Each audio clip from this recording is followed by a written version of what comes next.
اور پھر جوانی کا زمانہ آتا ہے۔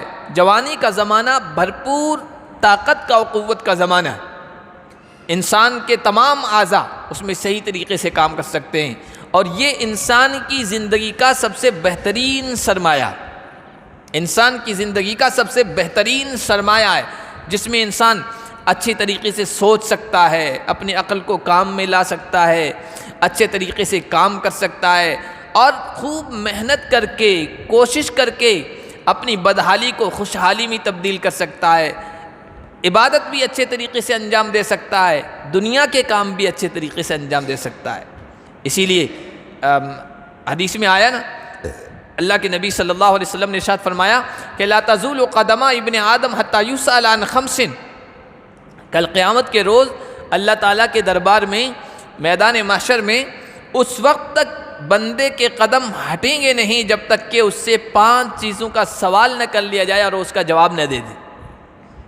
ان 5 چیزوں میں ایک تو اس کی زندگی کے بارے میں پوچھا جائے گا، کہاں ختم کی زندگی، کس کا نام ہے؟ بچپن کا، جوانی کا، ادھیڑ عمر کا، پھر بڑھاپے کا، پھر خاتمہ۔ یہ زندگی کے مرحلے ہیں، زندگی کے ادوار ہیں، زندگی کے بارے میں سوال ہوگا، اور پھر یہ کہ زندگی میں خاص طور پر نوجوانی کے بارے میں الگ سے سوال ہوگا۔ وَعَنْ شَبَابِهِ فِيمَا أَبْلَهُ، اس کی جوانی کے بارے میں پوچھا جائے گا کہ اس جوانی کی قوت کو کہاں گھلایا، کہاں پگھلایا۔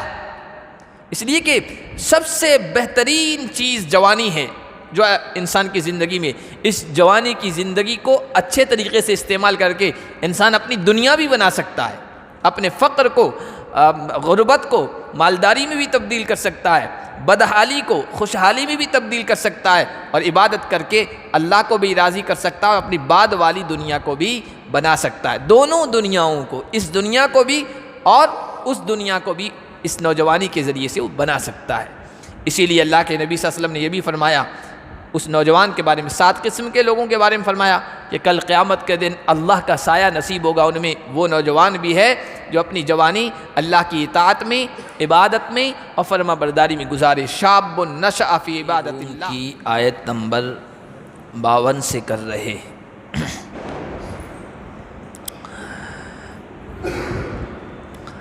اللہ تعالیٰ ارشاد فرما رہے ہیں کہ اے نبی، آپ مردوں کو نہیں سنا سکتے اور نہ آپ بہروں کو پکار اور آواز سنا سکتے ہیں جب کہ وہ پیٹھ پھیر کر چلے جائیں، اور نہ آپ اندھوں کو ان کی گمراہی سے راہ راست پر لا سکتے ہیں۔ ان تسمعوا الا من یؤمن بآیاتنا فہم مسلمون، آپ تو صرف انہی لوگوں کو سنا سکتے ہیں جو ہماری آیتوں پر یقین رکھتے ہیں، ایمان رکھتے ہیں اور وہ فرما بردار ہیں۔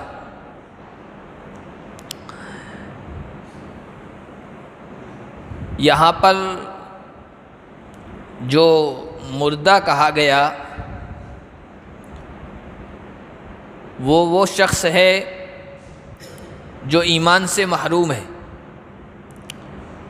یقین کے نور سے محروم ہے، ایمان کی روشنی سے محروم ہے، وہ مردہ ہے۔ اور ایسے لوگ اندھے اور بہرے ہیں۔ جو آدمی جان بوجھ کر اندھا بن جائے، حق چیز کو، حق بات کو دیکھنے کی کوشش نہ کرے، جان بوجھ کے بہرا بن جائے، حق بات کو سننے کی کوشش نہ کرے، تو پھر دنیا کا سب سے بہترین سمجھانے والا انسان کتنا بھی بہترین انداز سے سمجھائے، کوئی بہتر سے بہتر موٹیویشنل اسپیکر ہو جو بہترین انداز سے بات کو سمجھاتے ہیں، وہ بھی اس کے دل میں بات کو اتار نہیں سکتے۔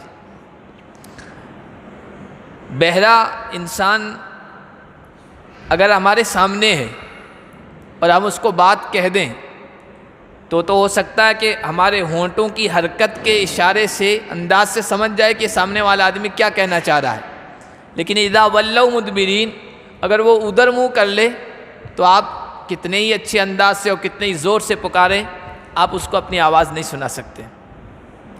اسی طرح کوئی آدمی گمراہی کے اندھیرے میں مبتلا ہے اور جس کا دل اندھا ہو چکا ہے، ایک تو اندھاپن ہوتا ہے ظاہری آنکھوں کا، بینائی کا چلا جانا، آنکھوں کی روشنی کا ختم ہو جانا، اور ایک ہوتا ہے دل کی آنکھوں کا اندھا ہونا۔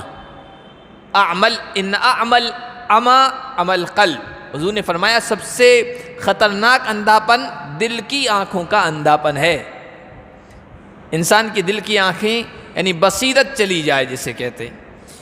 تو اللہ کے نبی سے کہا جا رہا ہے کہ اندھوں کو آپ ان کی گمراہی سے باز نہیں رکھ سکتے، آپ جتنی بھی کوشش کر لیں ان کے کام نہیں آئے گی۔ جن کے اندر یقین ہے، ایمان ہے، جو سمجھنا چاہتے ہیں، جو نصیحت حاصل کرنا چاہتے ہیں، وہی راہ راست پہ آئیں گے اور اس پر جمیں گے۔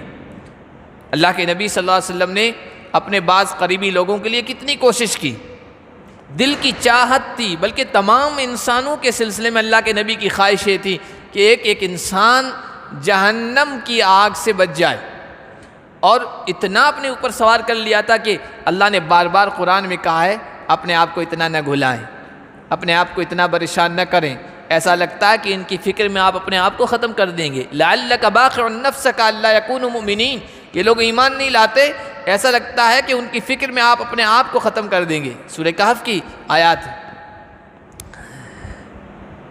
اللہ الذی خلقکم من ضعف ثم جعل من بعد ضعف قوة، یہ بیچ میں اللہ تعالیٰ نے مختصراً ہدایت دی، پھر اس کے بعد اللہ تعالیٰ اپنی قدرت کو بیان فرما رہے۔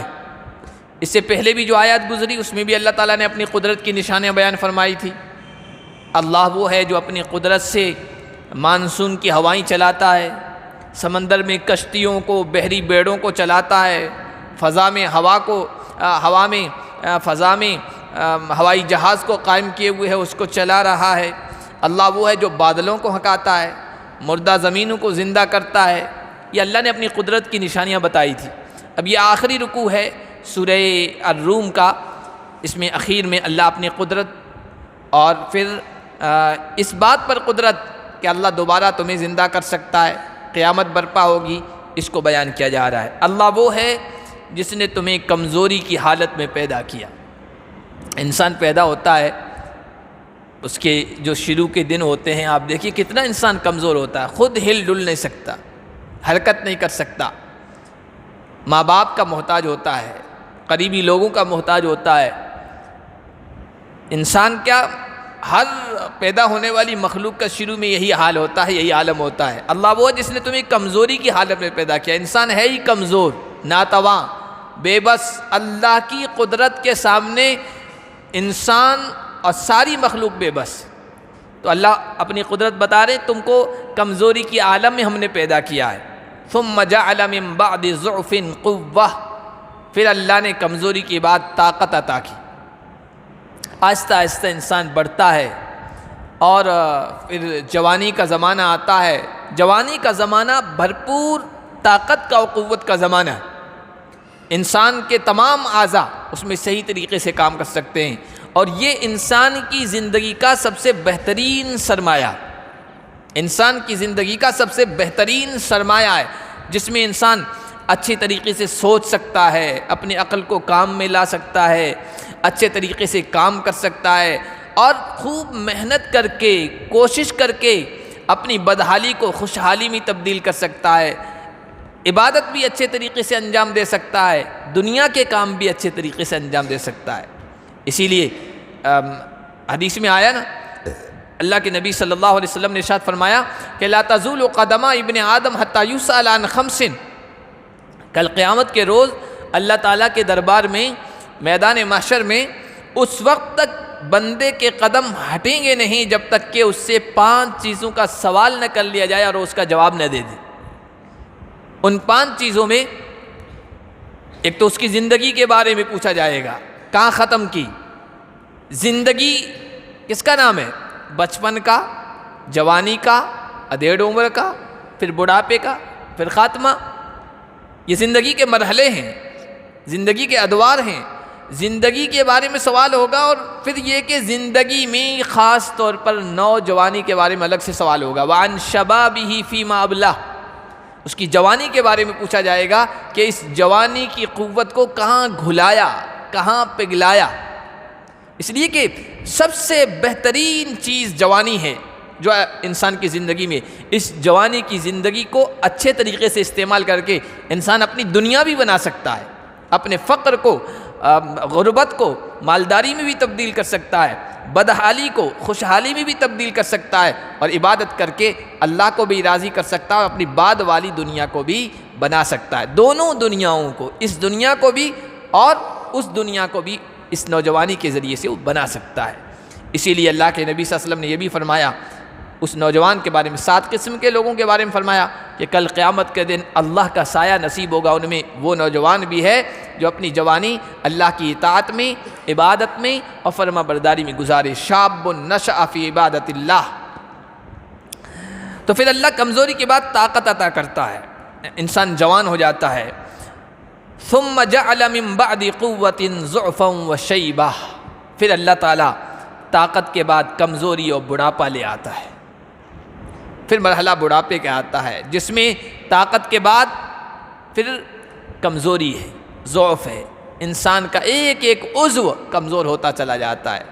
جیسے جیسے بڑھاپے کی طرف بڑھتا ہے انسان کے بال سفید ہونے لگ جاتے ہیں، شیبہ، بالوں میں سفیدی آ جاتی ہے، ہر عضو میں کمزوری آ جاتی ہے۔ جس طرح جوانی میں پکڑ سکتا تھا، مضبوطی تھی ہاتھوں میں، وہ مضبوطی نہیں رہتی ہے، پیروں میں وہ مضبوطی نہیں رہتی ہے، ہاتھ پیر کانپنے لگ جاتے ہیں، آنکھوں کی بینائی کمزور پڑ جاتی ہے، سننے کی طاقت میں کمی آ جاتی ہے، بولنے میں بھی زبان لڑکھڑا جاتی ہے، حافظہ بھی، انسان کی میموری بھی اتنی کام نہیں کرتی ہے، بھولنے لگتا ہے، یہاں تک کہ بعض مرتبہ یہ حالت ہو جاتی ہے عقل معاف ہو جاتی ہے، ایک دم ڈیمیج ہو جاتی ہے، پتہ ہی نہیں چلتا انسان کا۔ یہ ہے طاقت کے بعد، مضبوطی کے بعد، قوا کے مضبوط ہونے کے بعد کمزوری اللہ تبارک و تعالیٰ طاری کرتا ہے، اور یہ اللہ تبارک و تعالیٰ نے بنایا ہی اسی طرح ہے انسان کو۔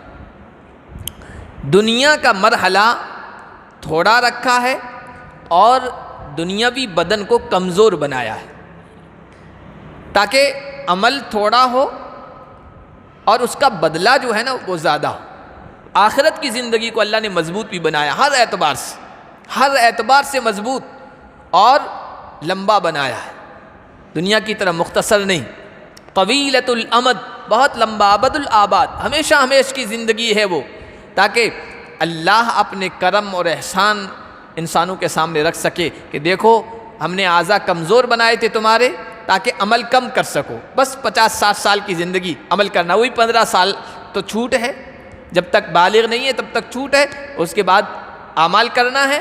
60 سال زیادہ سے زیادہ زندگیاں ہیں آج کل۔ حضور نے فرمایا کہ اعمار امتی، میری امت کے لوگوں کی عمریں ما بین 60 المئہ، 60، 70 اور 100 کے درمیان ہے۔ آج کل تو 60 بس پار کر لیا، اس سے آگے بہت کم لوگ بڑھ پاتے ہیں۔ تو اعضاء کو کمزور بنایا تاکہ عمل کم کریں، اور دنیا کے بعد آخرت کی زندگی اس کو ہمیشہ بنایا اور اس میں اعضاء بھی مضبوط کیے۔ ایک جنتی کو کتنے سارے لوگوں کی طاقت عطا کی جائے گی، اعضاء مضبوط کیے تاکہ اللہ کی طرف سے بدلہ بھرپور پائیں اور ہمیشہ کے لیے پائیں۔ اللہ یخلق ما یشاء، جو چاہتا ہے پیدا کرتا ہے۔ کمزور پیدا کیا، پھر جوانی سے گزارا، پھر بڑھاپا آ گیا، اور اس طرح ایک وقت آئے گا کہ انسان کو اجل اپنا لقمہ بنا لے گی، موت کا سامنا، موت کے منہ میں چلا جائے گا، اور پھر مرنے کے بعد دوبارہ زندگی آگے اللہ بیان فرما رہے ہیں۔ وہ خواجہ عزیز الحسن مجذوب رحمۃ اللہ علیہ کے بہت عمدہ اشعار ہیں، تو اس میں یہی بیان کیا ہے جو اس آیت میں اللہ تعالیٰ نے بیان فرمایا، تجھے بچپن نے برسوں کھلایا، پھر جوانی نے تجھ کو مجنوں بنایا، پھر بڑھاپے نے آ کر کیا کیا ستایا اور اجل کر دے گی تیرا بالکل صفایا، جگہ جی لگانے کی دنیا نہیں ہے، یہ عبرت کی جا ہے تماشا نہیں ہے۔ بہت لمبے اشعار ہیں، اس میں سے بچپن کو، جوانی کو، بڑھاپے کو اور پھر بڑھاپے کے بعد موت کا تذکرہ کیا ہے۔ اللہ یہ جو چاہتا ہے اس طرح مرحلے طاری کرتا ہے انسان پر، جو چاہتا ہے پیدا کرتا ہے، اور وہ علم والا بھی ہے اور وہ قدرت والا بھی ہے۔ کس کو کتنی زندگی دینی ہے، اس دنیا کی زندگی کو کتنا رکھنا ہے اور آخرت کی زندگی کو کتنا رکھنا ہے، اس کے پاس علم ہے اور وہ قدرت والا بھی ہے، جو چاہے کر سکتا ہے۔ وَيَوْمَ تَقُومُ السَّاعَةُ يُقْسِمُ الْمُجْرِمُونَ، یہ اللہ بتانا چاہ رہے کہ دیکھو اللہ کتنے مرحلوں میں تمہیں تبدیل کر رہا ہے، کمزوری، پھر جوانی، پھر کمزوری، پھر موت۔ جو اللہ ان مرحلوں سے تمہیں گزار سکتا ہے، وہ اللہ اس مرحلے سے بھی گزار سکتا ہے کہ مرنے کے بعد تمہیں دوبارہ زندہ کر دے، اس کی قدرت ہے۔ وہ دن آئے گا، اور جب آئے گا تو مجرم لوگ، نافرمان لوگ، کافر و مشرک لوگ، آخرت کا انکار کرنے والے لوگ، وہ کہیں گے ما لبثوا غیر ساعہ، ایک گھڑی کے علاوہ ہم دنیا میں ٹھہرے ہی نہیں۔ دنیا کی زندگی 60 سال کی زندگی کوئی معمولی زندگی نہیں ہے، 60 70 80 سال کی زندگی معمولی زندگی نہیں ہے، لیکن کل قیامت کا دن جب برپا ہوگا اور وہاں کی ہولناکی، وہاں کی خطرناکی، وہاں کی پریشانی، وہاں کے جو ہولناک جو مناظر ہوں گے نا، تو اس کی وجہ سے دنیا کی زندگی بہت شارٹ معلوم ہوگی۔ کیوں؟ آپ دیکھیے کہ جب انسان پر غم کے پہاڑ ٹوٹتے ہیں تو خوشی کے دن بہت مختصر لگتے ہیں، خوشی کے دن بہت مختصر لگتے ہیں۔ قیامت کے جب غم ٹوٹیں گے تو یہ دنیا کی زندگی بہت مختصر لگے گی۔ قسم کھا کے کہیں گے ہم تو ایک گھڑی ٹھہرے تھے، کذالک کانوا یؤفکون، جس طرح آج یہ کہہ رہے ہیں نا کہ دنیا کی زندگی تھوڑی تھی، حالانکہ کافی زندگی تھی، کافی عرصہ تھا، ان کو سنبھلنے کا اللہ نے موقع دیا تھا، مہلت دی تھی، لیکن ان کو اسی طرح پھیرا جاتا تھا۔ ان کے جو بڑے تھے، ان کے جو گمراہ کرنے والے تھے، جن کو یہ فالو کرتے تھے، جن کی اتباع کرتے تھے، جن کے پیچھے چلتے تھے، وہ لوگ اسی طرح حق سے باطل کی طرف پھیر دیتے تھے، سچائی سے جھوٹ کی طرف پھیر دیتے تھے، ایمان سے کفر کی طرف پھیر دیتے تھے، توحید سے شرک کی طرف پھیر دیتے تھے۔ آج بھی اسی طرح کی پھری پھری باتیں کر رہے ہیں۔ وقال الذین اوتوا العلم والایمان، لیکن جن کو اللہ تعالیٰ نے علم سے نوازا تھا اور ایمان سے نوازا تھا، وہ لوگ اس دن کہیں گے لقد لبثتم فی کتاب اللہ الی یوم البعث، تم کہہ رہے ہو ایک گھڑی ٹھہرے ہم، دنیا کی زندگی بہت مختصر تھی۔ نہیں نہیں نہیں، تم اللہ کی کتاب کے مطابق، نوشتہ تقدیر کے مطابق، اللہ نے جو لوح محفوظ میں ساری چیزیں لکھی ہے اس کے مطابق تم قیامت کے دن تک ٹھہرے ہو، پوری زندگی گزار کے آئے ہو، کوئی معمولی عرصہ نہیں ہے۔ اور یہ یوم البعث ہے، ھذا یوم البعث، یہ دوبارہ پیدا کیے جانے کا دن ہے جس کے بارے میں تمہیں کہا جاتا تھا اس دن کی تیاری کرو، اس دن کی فکر کرو، وہ دن آنا ہے۔ صرف یہ دنیا کی زندگی نہیں ہے اور یہیں اعمال کر کے اور ختم نہیں ہو جانا ہے، بلکہ دوبارہ زندہ ہونا ہے۔ اس دن کی فکر کرو۔ تب تو تم دھیان نہیں دیتے تھے، توجہ نہیں کرتے تھے۔ ھذا یوم البعث، یہ تو اللہ کا جو وعدہ تھا وہ آ چکا ہے۔ وَلَكِنَّكُمْ كُنْتُمْ لَا تَعْلَمُونَ، لیکن تم علم نہیں رکھتے تھے، جانتے نہیں تھے اور جاننے کی کوشش بھی نہیں کرتے تھے۔ فَيَوْمَئِذٍ لَا يَنْفَعُ الَّذِينَ ظَلَمُوا، قیامت تو بہرحال آنی ہے، کوئی کتنا بھی انکار کرے لیکن اسے دوبارہ زندہ ہونا ہے، اور جب زندہ ہو جائیں گے، کر دیے جائیں گے، اس وقت جب آدمی پکڑا جاتا ہے نا، پہلے کہتا ہے کچھ نہیں ہوگا کچھ نہیں ہوگا، جب پکڑا جاتا ہے تب معذرت کرتا ہے، معافی چاہتا ہے، ہاتھ پیر پکڑتا ہے کسی طرح چھوٹ جائے، لیکن اللہ فرما رہے ہیں ظالم، اور ظالم کافر بھی ظالم ہے، والکافرون هم الظالمون، آیت الکرسی سے پہلے یہی الفاظ آئے ہیں۔ اور ان الشرک لظلم عظیم، شرک کرنے والے بھی ظالم ہیں، اور باطل کو قبول کرنے والے بھی ظالم ہیں، اور کسی کا حق مارنے والے بھی ظالم ہیں۔ یہاں قرآن میں زیادہ تر جو ظلم بیان کیا گیا وہ شرک اور کفر کو بیان کیا گیا ہے، کہ ظالم لوگوں کو اس دن عذر پیش کرنا کوئی نفع نہیں دے گا۔ اس دن کہیں گے اللہ معاف کر دے، یا یہ کہیں گے مولا کریم ایک موقع اور دے دے، دوبارہ دنیا میں جائیں، آپ کو راضی کرنے والے اعمال کر کے آئیں گے، اس دن کی تیاری کر کے آئیں گے۔ وَلَا هُمْ يُسْتَعْتَبُونَ، اور نہ انہیں راضی کرنے کا موقع دیا جائے گا، اللہ کو راضی کرنے کا موقع دیا جائے گا۔ اللہ کو راضی توبہ سے کیا جاتا ہے، اور اس وقت کی توبہ قبول نہیں ہوگی، اس لیے کہ توبہ کا یا عمل کا جو مقام ہے، جو جگہ ہے، وہ یہ دنیا ہے۔ یہ دنیا عمل کی جگہ ہے، آخرت تو پانے کی جگہ ہے۔ آخرت میں تو عمل کی جزا پائے گا یا سزا پائے گا، عمل کی جگہ نہیں ہے۔ یہاں اگر توبہ طائب کرنی ہے، کتنا بھی ظلم کر لیا ہو، زندگی بھر ظلم کیا، شرک کیا، کفر کیا، اور مرنے سے پہلے غرغرے کی، سکرات کے عالم کے طارئ ہونے سے پہلے اگر توبہ کر لی تو اللہ بڑا غفور ہے، بڑا رحیم ہے، ساری زندگی کے گناہوں کو دھل دے گا، معاف کر دے گا۔ لیکن وہاں پر تو کتنی بھی توبہ کر لیں، خون کے آنسو بھی انسان روئے گا، اللہ معاف نہیں کرے گا، کیونکہ رونے کا مقام گیا، وہ دنیا ہے۔ وَلَا هُمْ يُسْتَعْتَبُونَ، انہیں توبہ کرنے کا، معافی مانگنے کا موقع بھی نہیں دیا جائے گا۔ وَلَقَدْ ضَرَبْنَا لِلنَّاسِ فِي هَذَا الْقُرْآنِ مِنْ كُلِّ مَثَلٍ، اللہ فرما رہے ہیں یہ جو وہاں معافی مانگنے کی کوشش کریں گے نا، ان کو اس دنیا میں سمجھایا جاتا تھا، بتایا جاتا تھا، لیکن کان نہیں دھرتے تھے۔ اس قرآن میں ہم نے ہر طرح کی مثالیں بیان کی ہے، ہر طرح کی بات کھول کے بیان کی ہے۔ کتنا سب سے زیادہ مرنے کے بعد دوبارہ زندہ کیا جائے گا، یہ بنیادی عقائد میں سے ہے۔ مکی صورتوں میں یہی چیزیں بنیاد کے طور پر بیان کی ہے، توحید، رسالت، قرآن کی سچائی، آخرت، یہ چیزیں زیادہ تر بیان کی گئی ہے اور کھول کے بیان کی گئی ہے۔ ایک عام سا بندہ بھی سمجھنا چاہے وہ سمجھ جائے۔ اللہ فرما رہے ہیں کہ ہم نے اس قرآن میں ہر مثال کو واضح کر کے پیش کر دیا ہے، ہر چیز کو واضح کر کے پیش دیا ہے۔ کفر و شرک کی ہم نے مثالیں دی ہے، آخرت میں دوبارہ پیدا کیے جانے کی مثالیں دی ہے کہ ہم کس طرح یہی اپنے پچھلے درس میں پڑھا۔ اللہ فرما رہے ہیں کہ ہم اپنی قدرت سے سمندر سے پانی کو اٹھاتے ہیں، بادل بناتے ہیں، پھر ہواؤں کو لگاتے ہیں، بادلوں کے پیچھے بادل کو جہاں ہم چاہتے ہیں وہاں برساتے ہیں، وہاں کی مردہ زمین زندہ ہو جاتی ہے۔ ان ذالک لمحیی الموتیٰ، جو اللہ مردہ زمین کو بارش برسا کر زندہ کر دیتا ہے، وہی مردوں کو زندہ کرنے والا ہے۔ اسی طرح سورہ یاسین کے جو آخری آیتیں ہیں اس میں بھی اللہ تعالیٰ نے سمجھایا ہے۔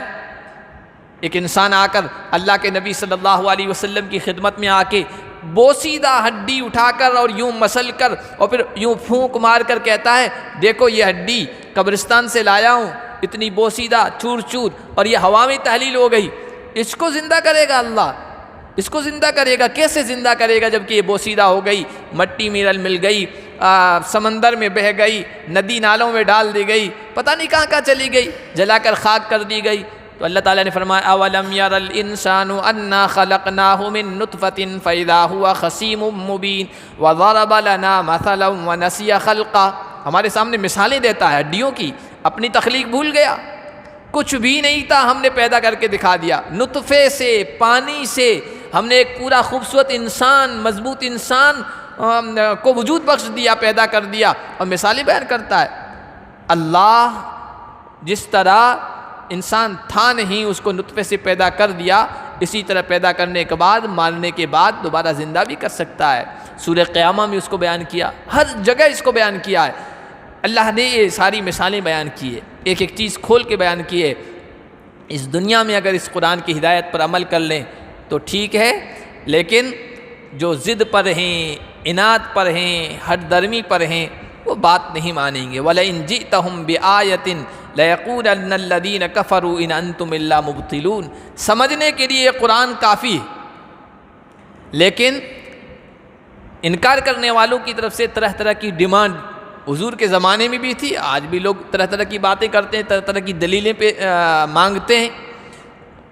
اللہ کے نبی صلی اللہ علیہ وسلم سے کہتے تھے کچھ کرشمہ دکھاؤ، کچھ چمتکار دکھاؤ، کوئی معجزہ دکھاؤ تو ہم مان لیں، اور پھر کہتے تھے مکے کی زمین میں چشمے نہیں ہیں، یہاں نہری جاری کر دیں، چشمے جاری کر دیں، مکے کی سنگلاخ زمین ہے، پتھروں والی زمین ہے، یہاں باغات اگا دیں۔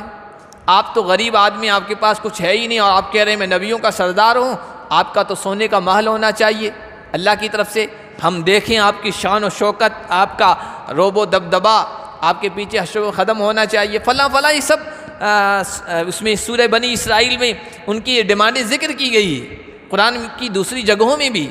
تو اللہ نے فرمایا کہ اگر آپ ان کے پاس اس طرح کے معجزے لے کے آئیں، آپ مکے کی سنگلاخ پہاڑی زمین میں چشمے جاری کر دیں، آپ کا سونے کا بنگلہ ہو جائے، آپ کھجور کے انگور کے باغات مکے کے پہاڑوں کے درمیان پیدا کر دیں، اور اللہ چاہے تو پیدا کر سکتا ہے، کوئی مشکل نہیں ہے اللہ کے لیے. لیکن اس طرح کے معجزات آپ دکھائیں نا تو یہ کہیں گے کہ یہ تو سحر ہے، یہ تو جادوگری ہے. چمتکار دکھایا، جادوگری دکھائی، کچھ لوگوں نے مان لیا، ان کی دیکھا دیکھی دوسروں نے مان لیا. ان انتم الا مبطلون، تم تو باطل ہو، باطل پر ہو اور اس کو قبول کر رہے ہو. کذالک یطبع اللہ علی قلوب الذین لا یعلمون، اللہ مہریں لگا دیتا ہے اس طرح ان لوگوں پر جو علم نہیں رکھتے، جاننا نہیں چاہتے، حق تک پہنچنا نہیں چاہتے. ایک تو یہ ہے کہ آدمی جاہل ہے، عربی زبان میں یا جو کتاب کی زبان ہے اس میں کہتے ہیں ایک ہوتا ہے جہل بسیط، دوسرا ہوتا ہے جہل مرکب. جہل بسیط کا مطلب آدمی لا علم ہے، اس کے پاس علم نہیں ہے، اس کے پاس جانکاری نہیں ہے، سادہ سا انسان ہے، علم سے دور ہے، اس کو کچھ پتہ ہی نہیں. آپ جا کر اس کو سمجھا دیں، حق بات پہنچا دیں، صحیح بات واضح کر دیں تو بیچارہ قبول کر لے گا کہ میرے پاس حق بات آ گئی. اس کو کہتے ہیں جہل بسیط. تو جہل بسیط میں جو مبتلا ہے نا انسان، اس کی اصلاح ممکن ہے، اس کو حق بات سمجھ آئے گی، اس دن وہ صحیح راستے پہ آ جائے گا، صراط مستقیم پہ آ جائے گا. لیکن ایک ہوتا ہے جہل مرکب، جہالت مرکبہ. جہالت مرکبہ کیا مطلب؟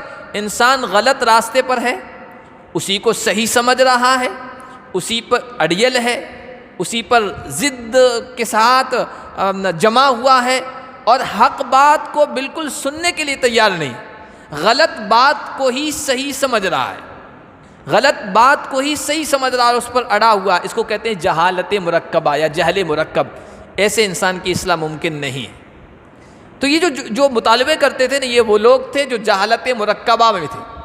ایک لطیفہ بیان کیا ہے، روح المعانی بہت مشہور تفسیر ہے، اس میں ایسے موقعوں کے لیے کہ ایک پڑھا لکھا انسان تھا، دانشور پڑھا لکھا انسان، وہ گدھے پہ سوار ہو کے جا رہا تھا.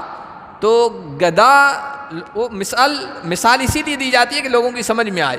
تو گدھا کہنے لگا لو انصفونی لرکبت الراکبہ، اگر لوگ میرے ساتھ انصاف سے کام لیتے تو جو مجھ پر سوار انسان ہے اس پر میں سوار رہتا، یہ سواری بنتا، میں اس پر سوار ہوتا. پوچھا کیوں؟ تو گدھا کہنے لگا کہ لأننی فی جہل بسیط وصاحبی فی جہل مرکب، اس لیے کہ میں جہل بسیط میں ہوں. کوئی اگر آ کے مجھے سمجھا دے، میرے سامنے علم کی روشنی پیش کرے تو میں سمجھ جاؤں گا، لیکن جو مجھ پر سوار ہے نا، یہ اپنے آپ کو دانشور سمجھ رہا ہے، اپنے آپ کو علم والا، گیان والا سمجھ رہا ہے، لیکن ہے نہیں، غلط بات پہ اڑ جاتا ہے. تو انصاف سے اگر لوگ کام لیتے تو مجھے تو راکب بناتے، سوار بناتے، اس کو سواری بناتے. تو یہ ضدی لوگوں کا، انادی لوگوں کا، اور جو اڑیل پن جن میں ہوتا ہے، ان کے بارے میں اللہ تعالیٰ فرماتے ہیں ان کی اصلاح ممکن نہیں ہے، ان کے دلوں پر مہر لگا دی جاتی ہے. فاصبر ان وعد اللہ حق. لہذا اے نبی اس طرح کے حالات پیش آئیں کہ کوئی ماننے کے لیے تیار ہی نہیں، آپ حق بات کو واضح کر رہے ہیں، صحیح پیغام کو پہنچا رہے ہیں، اس موقع پر انسان جو داعی ہوتا ہے، حق کی تبلیغ کرنے والا ہوتا ہے، وہ تھوڑا پریشان سا ہو جاتا ہے. کہا کہ صبر کیجیے، ثابت قدم رہیے، اللہ کا وعدہ حق ہے، سچ ہے. اور جو لوگ یقین نہیں رکھتے وہ آپ کو ہلکا نہ کریں، بے صبرا نہ کریں، آپ کے قدموں کو ڈگمگا نہ پائیں. آپ اپنی بات پر، اپنی دعوت پر، اپنے پیغام پر جمے رہیں، اور ان کی طرف سے حالات پیش آ رہے ہیں اس سے گھبرائیں نہیں. اللہ کا وعدہ مدد کا، فتح کا، کامیابی کا بالکل یقینی ہے. حالات آہستہ آہستہ اس طرح پیدا ہوتے چلے جائیں گے اللہ کی طرف سے کہ کامیابی چل کر آپ کے قدم چومے گی. اور اللہ کا یہ وعدہ اللہ کے نبی صلی اللہ علیہ وسلم کے زمانے میں پورا ہو کے رہا. اور ہر حق کے داعی، ہر حق کے مبلغ، ہر حق کی طرف بلانے والے کے سلسلے میں یہ اللہ کا وعدہ ہے. چاہے وہ عالم ہو، چاہے وہ دعوت کا کام کرنے والا ہو، وہ صحیح راستے کی طرف بلانے والا ہو. جو جاہل لوگ ہوتے ہیں، جو علم سے دور ہوتے ہیں، حق سے دور ہوتے ہیں، یا جن میں ضد ہوتی ہے، جن میں جہالت ہوتی ہے، وہ اس کو بے صبرا کرنے کی کوشش کرتے ہیں، راہ راست سے ہٹانے کی کوشش کرتے ہیں۔ ان کے لیے یہی پیغام ہے سورت کے اخیر میں، اپنے صحیح راستے پر جمے رہیں ثابت قدمی کے ساتھ، اور باطل لوگ ان کو صراط مستقیم سے ہٹا نہ پائیں، ثابت قدمی کے ساتھ اللہ کی ذات پر یقین کرتے ہوئے کہ اللہ ضرور حق والوں کو غالب کرے گا۔ اللہ نے یہی آخر میں پیغام دیا ہے، فصبر، اے نبی آپ ثابت قدم رہیے۔ نبی کے واسطے سے امت سے کہا جا رہا ہے، بے شک اللہ کا وعدہ سچ، اور اللہ کا وعدہ سچ ہونے کا، پورا ہونے کا جو وقت ہے وہ وقت آئے گا تو انشاءاللہ کامیابی اہل حق کو ملے گی۔ اللہ پاک ہم سب کو قرآن کی ہدایت پر عمل کرنے کی توفیق عطا فرمائے۔ سورہ روم مکمل ہو چکی ہے، اگلی جو صورت ہے وہ سورہ لقمان ہے، اور حضرت لقمان کا اسی صورت میں تفصیل کے ساتھ، یعنی پورے ایک رکوع کے ساتھ تذکرہ آیا ہے، اور ان کی حکمت، ان کی دانائی، ان کی دانشمندی، سمجھداری، اور ان کی جو نصیحتیں ہیں ان کو اللہ تعالیٰ نے یہاں بڑے پیارے انداز میں بیان فرمایا ہے۔ انشاءاللہ اگلا درس اسی سے ہو۔